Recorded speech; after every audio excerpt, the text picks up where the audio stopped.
महामिदुल महासिन, बुजुर्गी व बड़ाई अल्लाह ताला के लिए है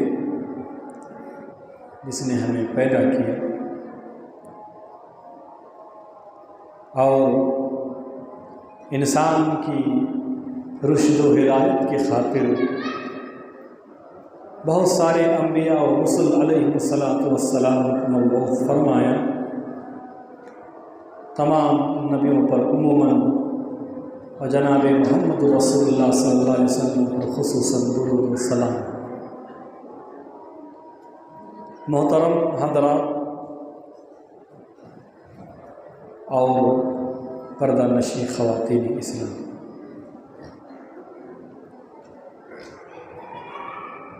तालीम की अहमियत हर दौर में मुसल्लम रही है।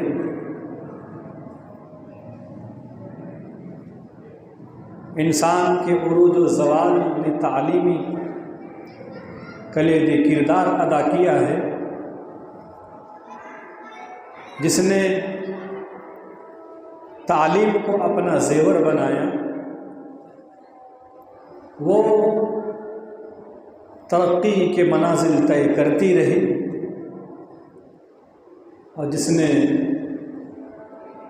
तालीम से अपना दामन छुड़ा लिया वो शिकस्त ज़वाल से दो चार हुआ। आज उम्मत मुस्लिमा के जो हालात हैं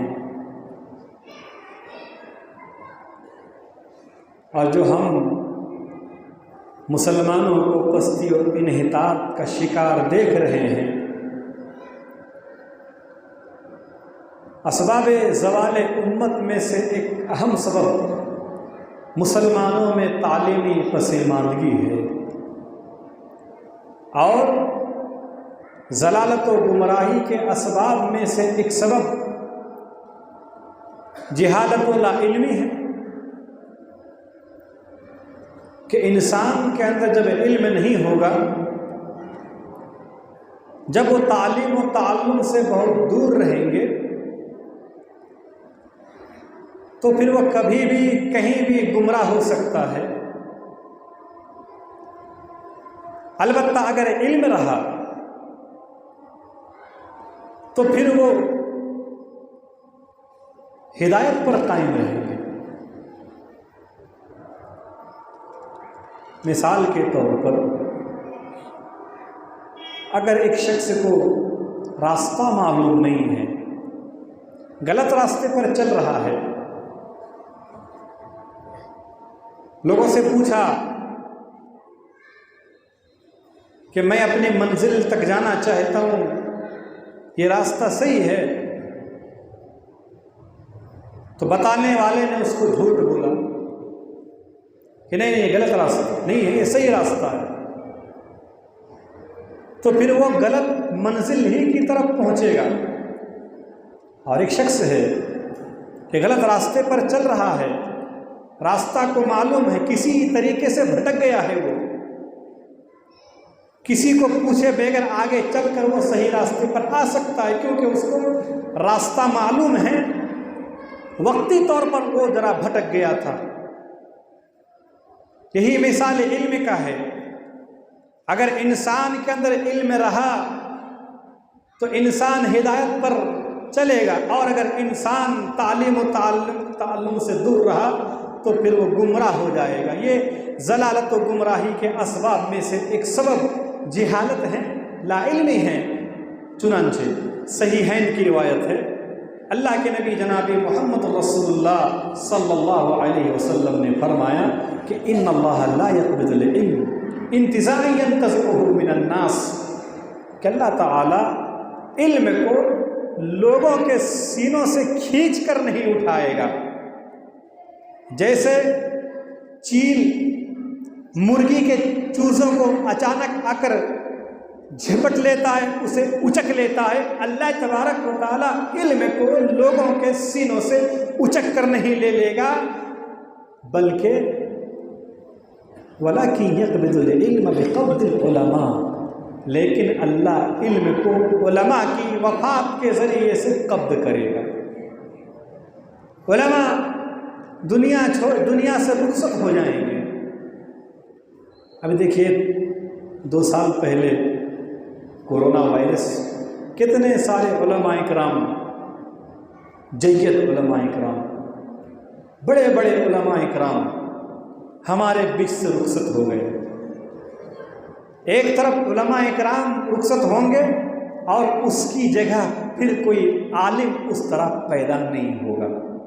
हत्ता इदा लम युबक़ि आलिमन, जब एक भी आलिम बाकी नहीं रहेगा, जब कोई आलिम बाकी नहीं रहेगा, इत्तख़ज़न नासु रुऊसन जुहालन, तो लोग जाहिलों को अपना सरदार बना लेंगे, लोग जाहिलों को अपना इमाम बना लेंगे, लोग जाहिलों को अपना पेशवा बना लेंगे, लोग जाहिलों को अपना रहबर और रहनुमा बना लेंगे। फिर क्या होगा? फसइल, उनसे मसला पूछा जाएगा, उनसे सवाल किया जाएगा। फ़अफ़्तौ बिग़ैर इल्म तो है नहीं, बगैर इल्म के फतवा देगा। फ़दल्लु व अदल्लु, इस तरह खुद भी गुमराह होगा और दूसरों को भी गुमराह करेगा। इस हदीस से मालूम ये हुआ कि जिहालत व ला इल्मी गुमराही के असबाब में से एक सबब है कि इंसान के अंदर जब इल्म बाकी नहीं रहेगा, वो किसी को तो अपना इमाम बनाएंगे। अब बनाएगा किसको? ऐसे लोगों को जो इल्म नहीं रखता है। फिर पूछा जाएगा, बगैर इल्म के फतवा देंगे, अपने अक्ल का इस्तेमाल करेंगे, क़यास से मसला हल करने की कोशिश करेंगे, अपनी राय को अहमियत देंगे, क्योंकि उनके पास मसला हल करने के लिए कुरान और हदीस है ही नहीं। जनाब मोहम्मद रसूलुल्लाह सल्लल्लाहु अलैहि वसल्लम ने फरमाया, ऐसा होगा। वही दौर है आज, हम अपने आँखों से देख रहे हैं। उलमा इकराम दुनिया छोड़ के जा रहे हैं। कहाँ हैं आलिम? बड़े बड़े मुहद्दिस, बड़े बड़े मुफक्किर, मुफ्ती, इसी तरह मुअल्लिफ, मुसन्निफ, अब कहाँ हैं? अब नहीं रहा। जो उलमा दुनिया छोड़ के जा रहे हैं उसकी जगह पुर नहीं हो रही है। और है अल्हम्दुलिल्लाह, अभी भी है, कम है लेकिन है। लेकिन नबी ने तो कहा था, फरमाया था कि ये उस वक्त होगा जब आलिम बाकी नहीं रहेंगे। लेकिन हम और आप देख रहे हैं कि उलमा है, इसके बावजूद लोगों ने ऐसे ऐसे लोगों को अपना रहनुमा मुंतखब कर चुका है जो बिल्कुल ही लोगों को गुमराही की तरफ धकेल रहे हैं। राय और क़यास से मसला हल कर रहा है, इल्म नहीं है, बस शोहरत, नामवरी, दौलत, दुनिया में शोहरत चाहिए, इस वजह से यूट्यूब में बैठा हुआ है, लोगों के मसाइल हल कर रहे हैं, लोग भी पूछ रहे हैं। उलमा इकराम हैं, उनसे मसला नहीं पूछा जा रहा है। वो कहते हैं कि नहीं, उलमा इकराम हमें मसला तशब्बी बख्श देने से कासिर हैं। जब ऐसा हाल होगा फिर गुमराही। आज जिसे बगैर इल्म के लोगों ने रहबरो रहनुमा बनाया है, तारीख शाहिद है कि ऐसे लोग गुमराह हुए। किसी ने नबुव्वत का दावा किया, किसी ने कुछ और का दावा किया। अच्छे अच्छे लोग काम अच्छे कर रहे हैं। मुख्तार सकफ़ी का नाम सुने हैं? मुख्तार सकफ़ी वो शख्स हैं जिन्होंने हजरत हुसैन रज़ी अल्लाह ताला अन्हु के कातिलों को कत्ल किया। अच्छा काम किया, बेहतरीन काम है। ज़ाहिरी तौर पर देखा जाए तो कहते हुसैन रज़ी अल्लाह ताला अन्हु को जिन्होंने शहीद कर दिया, ऐसे कातिलों को मुख्तार सकफ़ी ने कत्ल किया, ढूंढ ढूंढ के कत्ल किया। लोगों के अंदर बड़ा मशहूर हुआ, लोगों ने उसे अपना रहबर और रहनुमा माना, लोगों ने उन्हें बड़ी अहमियत दी। बाद में क्या किया? नबुव्वत का दावा कर बैठा।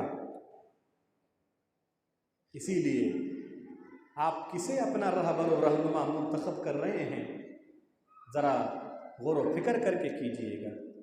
जो कुरान और हदीस से हटकर आपको बातें वो गुमराही है। जनाब मोहम्मद रसूलुल्लाह सल्लल्लाहु अलैहि वसल्लम ने फरमाया, मुअत्ता इमाम मालिक की भी रिवायत है और सुनन अबू दाऊद की भी रिवायत है, सही हदीस है। अल्लाह के नबी सल्लल्लाहु अलैहि वसल्लम ने फरमाया, तरक्तु फीकुम अमरैन। मैं, अब नबी इंसान थे, हमेशा रहने के लिए आए नहीं थे, जाना था, चले गए, तो फरमाया तरक्तु फीकुम अमरैन, मैं चला जाऊंगा लेकिन दो चीज़ें तुम में छोड़ कर जाऊंगा। कोई ये ना कहे कि नहीं नहीं मोहम्मद सल्लल्लाहु अलैहि वसल्लम तो 1400 साल पहले हम आए, इसीलिए ये न कहना मैं जा रहा हूं, दो चीज़ें छोड़ के जाऊंगा। लन तदिल्लू, ये ताकीदी सेगा है। लन के मतलब हरगिज हरगिज तुम गुमराह नहीं होगे, गुमराही का सवाल ही पैदा नहीं होता। लन तदिल्लू, तुम हरगिज हरगिज गुमराह नहीं होगे। मा तमस्सक्तुम बिहिमा जब तक उन दोनों चीज़ों को मजबूती से थामे रहोगे, उन चीज़ों पर अमल करते रहोगे। वो दो चीज़ क्या है? किताबुल्लाह व सुन्नती, एक अल्लाह की किताब है और दूसरी मेरी सुन्नत है। अगर आप सुन्नत को छोड़ देंगे, सिर्फ कुरान पर अमल करेंगे, इतना ज़्यादा गुमराही की, इतनी दूर गुमराही में चले जाएंगे कि आते आते दुनिया छोड़कर आप दुनिया से ही चले जाएंगे। क्या करेंगे आप?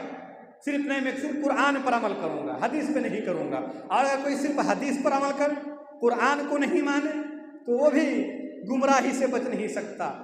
गुमराही से बचने का तरीका अल्लाह के नबी ने बयान किया कि किताबुल्लाह को भी मजबूती से थामे रहो और मेरी सुन्नत को भी मजबूती से पकड़े रहो, गुमराह होने का सवाल ही पैदा नहीं होता। आज उम्मत मुस्लिमा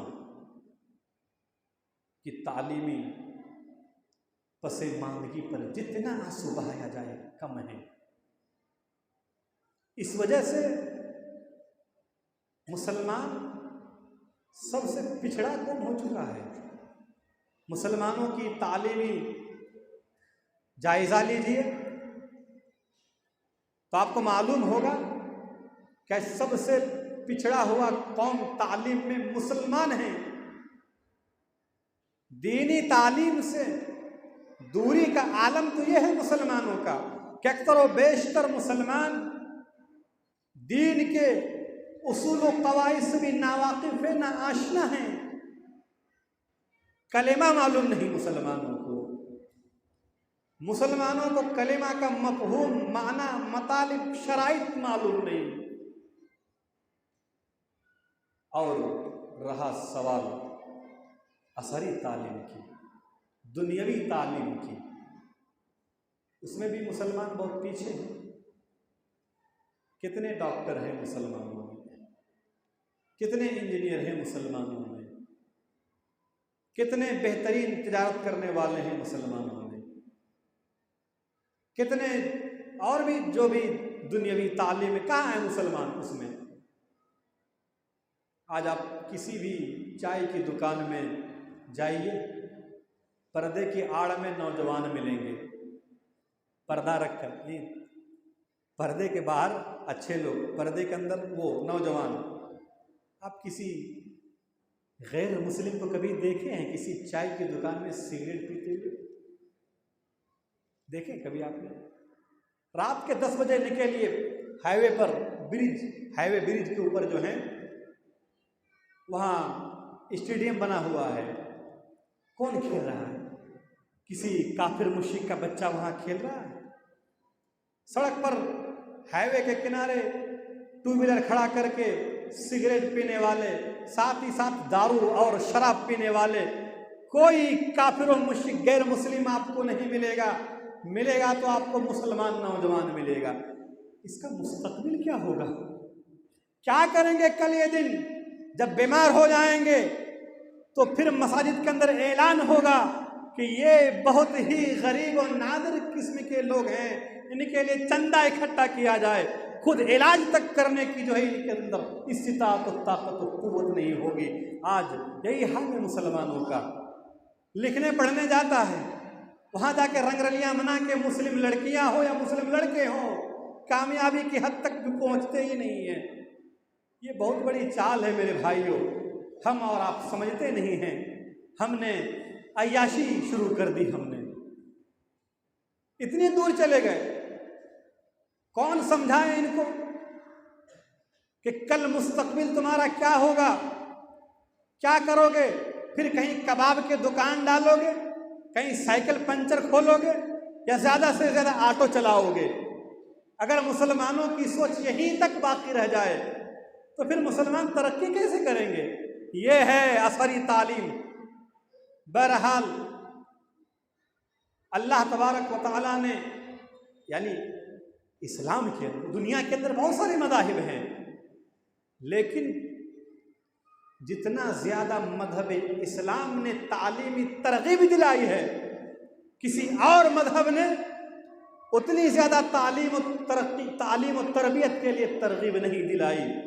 सबसे पहले वही जिब्रील अमीन लेकर आते हैं गारे हिरा में, वो खाने पीने के मुताल्लिक नहीं था, वो बिजनेस और तिजारत के मुताल्लिक नहीं था, वो दुनिया को बेहतर से बेहतर बनाने के मुताल्लिक नहीं था। वो क्या था? इकरा लफ्ज़ से शुरू हुआ, पढ़ने के लफ्ज़ से शुरू हुआ, वही सबसे पहले वही। क्योंकि अगर आपके पास इकरा आ गया, आप पढ़ने लिखने वाले बन गए, आपको खाने पीने की फिक्र नहीं करनी पड़ेगी।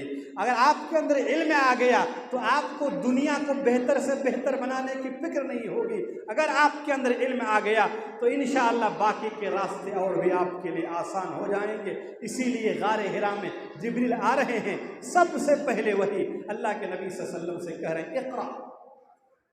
माना बेकारी, मुझे पढ़ना नहीं आता, जोर से दबोचा, फिर कहा इक़रा। माना बेकारी, मुझे पढ़ना नहीं आता। आप गहराई से सोचेंगे, आपके रोंगटे खड़े हो जाएंगे कि नबी जनाब मोहम्मद रसूलुल्लाह सल्लल्लाहु अलैहि वसल्लम उम्मी थे। उनको उम्मी रखने के पीछे बड़ा मकसद था, हिकमत थी, मसलहत थी कि एक ऐसे नबी पर अल्लाह तबारक व तआला फसाहत व बलागत से लबरेज कुरान मजीद को नाजिल करने वाला था, जो मुशरिकीन मक्का के सामने पेश करेंगे, ताकि मुशरिकीन मक्का समझें कि जो नबी, जो मोहम्मद पढ़ा लिखा नहीं है, जिनको लिखना नहीं आता, पढ़ना नहीं आता, और इस तरह की फसाहत व बलागत वाली कलाम पेश कर रहे हैं, ये अल्लाह तबारक व तआला ही का कलाम है। इसीलिए आपको उम्मी रखा गया, आपको उम्मी रखा गया। अब हम और आप अगर अनपढ़ जाहिल गंवार रहे तो उसके पीछे कोई मकसद नहीं। अलबत्ता अल्लाह के नबी सल्लल्लाहु अलैहि वसल्लम के लिए अनपढ़ जाहिल आप इस्तेमाल नहीं कर सकते। कुरान ने उम्मी का लफ्ज़ इस्तेमाल किया, आप उम्मी थे। हम नहीं कह सकते कि नबी अनपढ़ थे, नऊज़ुबिल्लाह। अल्लाह के नबी को अल्लाह ने उम्मी थे।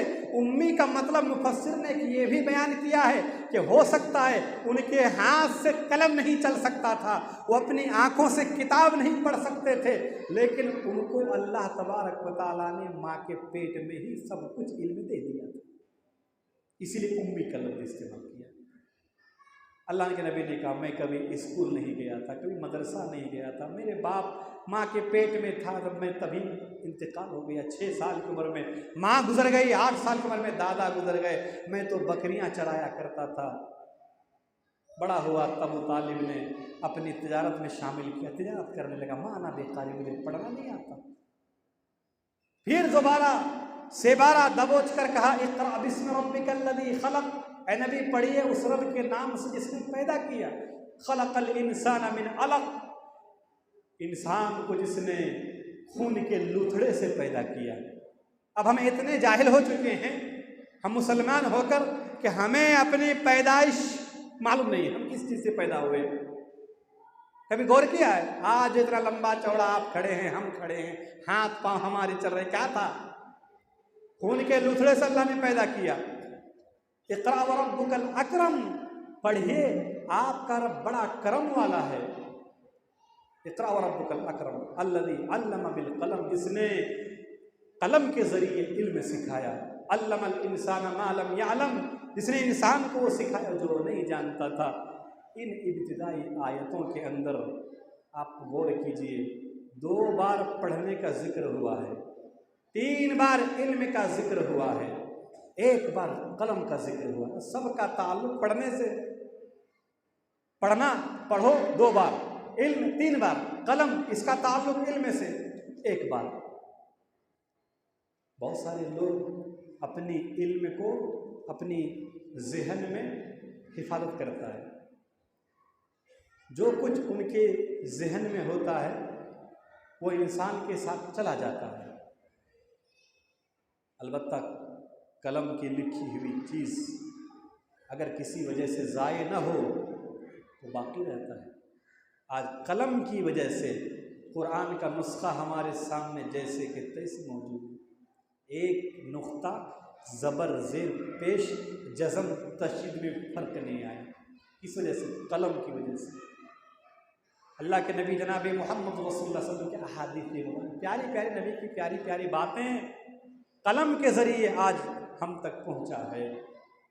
सहाबे किराम रिज़वानुल्लाहि अलैहिम, असलाफ रहमहुल्लाह, इनकी तारीख़ कलम के ज़रिए आज हम तक पहुँचा है।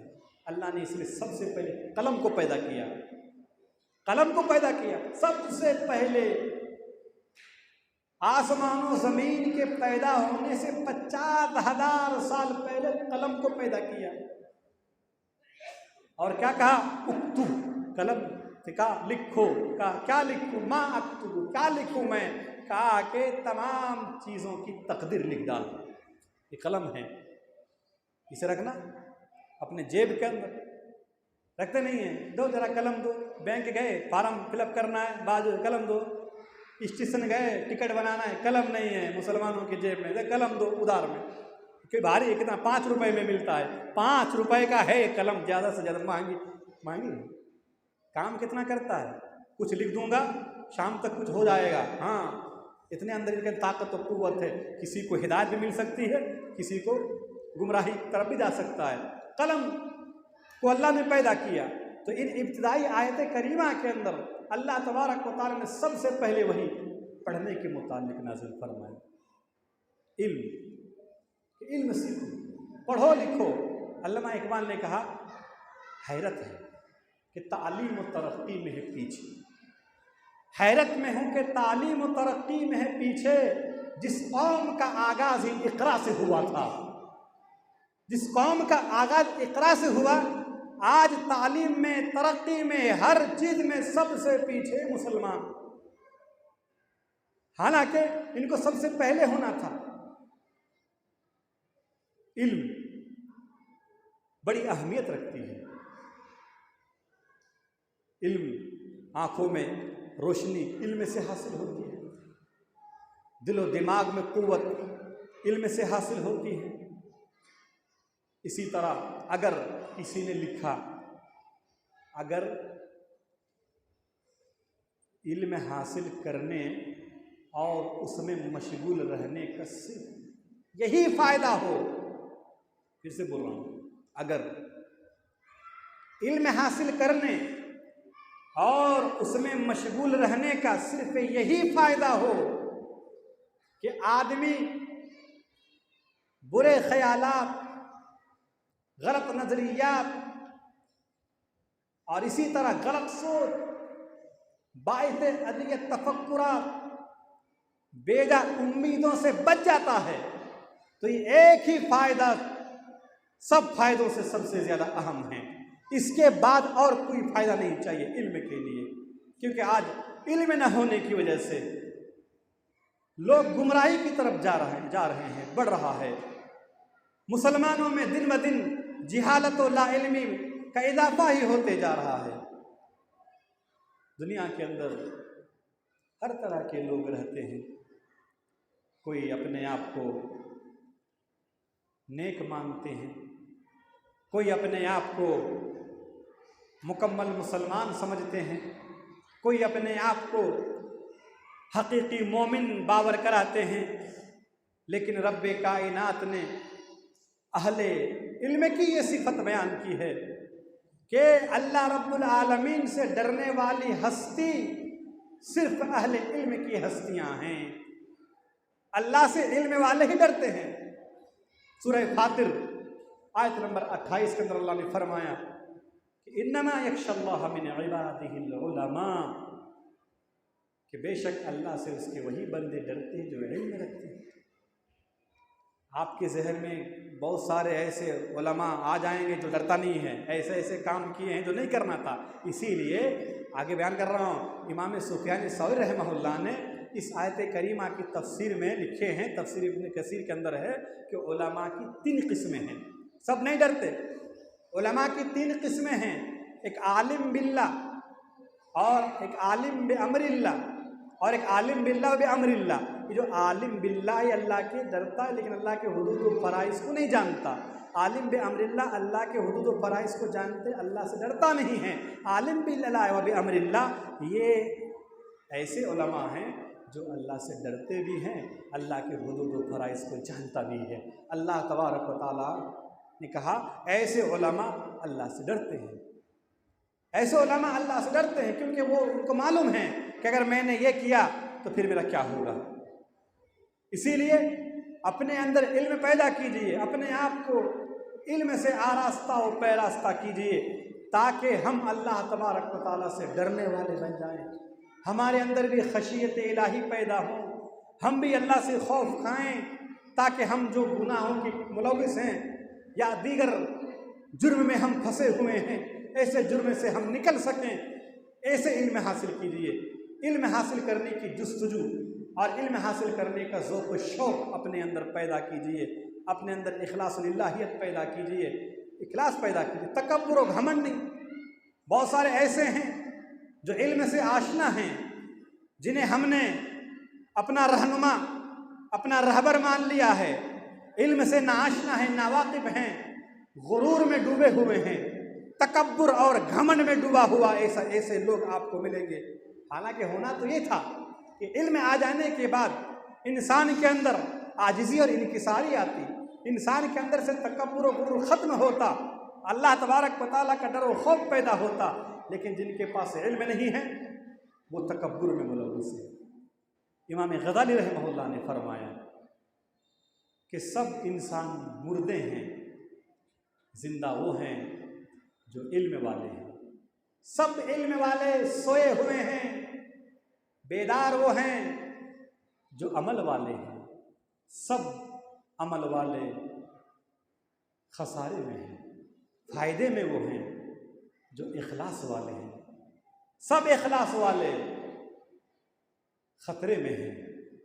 सिर्फ और सिर्फ कामयाब वो हैं जो तकब्बुर से पाक, तकब्बुर से जो पाक है। अल्लाह ने सूरह यूसुफ के अंदर फरमाया, वह फौका कुल्ली दी इल्मिन अलीम, हर जानने वाले के ऊपर एक जानने वाला है। मैं ही सबसे बड़ा आलिम कायनात का, मुझसे बड़ा कोई आलिम नहीं। अरे जाओ आलिमों की ज़रा दुनिया में तो जाओ, इल्म की दुनिया में, तब मालूम होगा मैं सबसे कम इल्म वाला हूँ। बड़े बड़े मुफस्सिर मिलेंगे, बड़े बड़े मुहद्दिस मिलेंगे, बड़े बड़े मुफक्किर मिलेंगे, मुज्तहिद मिलेंगे, उलमा मिलेंगे। और एक आलिम को चाहिए कि वो तालिब इल्म बनकर रहे, हर इल्म हासिल करने वाला। ज़रा सा इल्म आया, माइक में कुछ बोलना आ गया, अब जो सामने वाले को कुछ समझते ही नहीं है। दो तीन बातें याद आ गई, दो तीन हदीसें याद कर लिया, बस दो तीन उर्दू अल्फाज बोलने आ गए, बस मैं सबसे बड़ा आलिम। अल्लाह फरमाता है वो फौका कुल्ली दीन इल्म अलीम, हर जानने वाले के ऊपर एक जानने वाला है। इमाम हसन मिस्री फरमाते अल्लाह से बढ़कर कोई जानने वाला नहीं। वहाँ जाकर ख़त्म। आपने वाक़या सुना होगा हज़रत खदिर अलैहिस्सलाम और मूसा अलैहिस्सलाम का लंबा वाक़या, मुख्तसर एक लफ्ज़ बयान करना है। दोनों कश्ती पर सवार हुए, एक गुरैया आया, आने के बाद एक चोंच या दो चोंच, हदीस के लफ्ज़ दें, एक या दो चोंच मारकर वो परिंदा, वो गुरैया उड़ गया। हज़रत खदिर अलैहिस्सलाम ने मूसा से कहा, मा इल्मी व इल्मुका मिनल इल्मी इल्ला मिथल मा नक़स हादल उस्तूर मिन हादल बहर। बुखारी की रिवायत। फरमाया, ऐ मूसा, मेरा इल्म और तुम्हारा इल्म अल्लाह के मुकाबले में ऐसे ही हैं जैसे इस गुरैये ने समंदर के पानी को कम किया। अल्लाह, अंदाज़ा कीजिए, अल्लाह का इल्म समंदर के मानिंद। हमारा इल्म वो हज़रत खदिर और मूसा कह रहे हैं कि हमारा इल्म वो परिंदों के चोंच मारने के बराबर। हमने जरा किसी की क्या तकरीर सुन ली, कानों को भा गया, हमने बाहर तारीफ़ें शुरू की, आज इल्म का समंदर आया था, इनके पास इल्म का समंदर है। ये कुफरिया करे मत करिए। अब क्या कर रहे हैं? ये हज़रत खदिर कह रहे हैं कि हाँ वो तो अल्लाह तबारक व तआला इल्म का समंदर, और हम जो हैं हादल उस्तूर मिन हादल बहर, वो कश्ती में चोंच मारने वाले की तरह हैं। इसलिए किसी ने लिखा कि इल्म आबे हयात का दरिया है, इल्म आबे हयात का दरिया है, तैरने वाले थकते नहीं, डूबने वाले मरते नहीं। इसीलिए अपने इल्म पर फ़ख्र नहीं होनी चाहिए। अल्लाह के नबी जनाबी मोहम्मद रसूलुल्लाह सल्लल्लाहु अलैहि वसल्लम ने फरमाया कि अगर कोई दुनियावी मफाद के लिए इल्म हासिल करता है, जन्नत जाना तो दरकिनार, जन्नत की खुशबू तक नहीं पा सकती। इसीलिए अपने अंदर इखलास पैदा कीजिए। और इखलास पैदा कैसे होगा? सही इल्म हासिल करने की वजह से इल्म हासिल कीजिए। अगर हमारे अंदर इल्म आ गया तो फिर हम हिदायत पर कायम रहेंगे। अल्लाह तबारक व तआला हमें ज़रूर कामयाबी तक पहुँचाएगा। हम दुनिया के अंदर सर उठाकर जी सकते हैं। इमाम मालिक रहमहुल्लाह ने खवारिज के मुतालिक कहा कि न कौमन इब्तगुल इबादत व दाल इल्म फ़खरजू अला उम्मति मुहम्मद सल्लल्लाहु अलैहि वसल्लम बिअस्याफ़िहिम वला इब्तगुल इल्म लहस्सहुम अन दालिक। एक कौम तो इबादत के पीछे लगी रही, नमाज पढ़ते रहे, रोज़ा अदा करते रहे, नमाज इबादत के पीछे लगी रही, लेकिन उन्होंने इल्म को ज़ाय किया तो वो उम्मत मोहम्मदिया की एक जमाअत पर तलवार के साथ उठ खड़ी हुई। अगर उन्होंने इल्म हासिल किया होता तो इल्म उन्हें इससे रोकता, खून खराबा न करता, ये आपस में लड़ते नहीं। इसीलिए इबादत कीजिए। आखिरी बात करके अपनी बात ख़त्म करता हूँ कि इबादत आबिद, इबादत करने वाले को कहते हैं आबिद, और आलिम में बहुत फ़र्क है। अल्लाह के नबी ने भी बयान किया है कि आबिद और आलिम में बड़ा फ़र्क है। आपको और हमको इबादत में मज़ा नहीं आ रहा है। दिल से हम फजर की नमाज नहीं पढ़े कितने लोग, और जोहर पढ़े, असर पढ़ेंगे कि नहीं मालूम नहीं, कुरान 2 पारा पढ़ने के बेजार में छोड़ दे, अब मज़ा ही नहीं आ रहा है। हदीस शुरू किया था बुखारी, बहुत सारे कोशिश थी, शौक जज्बे के साथ अच्छा नुस्खा लेके आए, अब शुरू किया, एक आध सभा पढ़ने के बाद बंद। तालीम में दिलचस्पी नहीं है, दिल जमे के साथ हम कुरान हदीस से दूर हो रहे हैं, इबादत में दिल नहीं लग रहा है। वजह क्या है? सही इल्म हासिल ना हो। अगर इल्म आपको सही मिल जाए तो हर चीज़ में दिल लगेंगे। आबिद और आलिम में फ़र्क ये है कि आबिद सिर्फ अपनी नजात की कोशिश करता है और आलिम पूरी इंसानियत की नजात की कोशिश करता है। आबिद अल्लाह से कहता अल्लाह मुझे जन्नत में दाखिल कर दे, आलिम की फ़िक्र है अल्लाह पूरी उम्मत मुस्लिमा को जन्नत में दाखिल कर दे।